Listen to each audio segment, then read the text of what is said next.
ভালোবাসি বলে বুকে টেনে নিয়ে পিঠে ছুরি মারলা। বলেছিলে আমাকে কখনো ভুলে যেও না, তাই আমি তোমাকে মনে রাখলাম ঠিকই, তবে তুমি আমাকে ভুলে গেলা।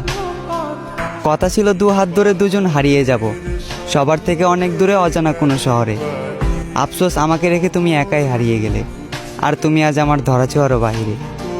অন্য কারো জীবনে আলো দিয়ে আমাকে আধারে ডুবালে। কি ক্ষতি করেছি তোমার? কেন আমাকে মিথ্যে মায়ে জড়ালে? আমাকে ঠকিয়ে হয়তো তুমি আছো সুখে, তবে আমার ঘুম নেই চোখে। জেগে থাকি একা এবং ভাবি, কখনো কি পাবো তোমার দেখা? তুমি আমাকে ভালোবাসো না, তবে আমি আজও তোমাকেই ভালোবাসি। তুমি আমার না, তবে আমি আজও তোমাকে নিয়েই কল্পনা করি। তাই কল্পনার রাজ্যে আমি সুখী, তবে বাস্তবতায় মরি দুঃখে। আমি চাই আমার ভালোবাসার মানুষ যেখানে সুখ পায় সেখানেই থাকুক সুখে।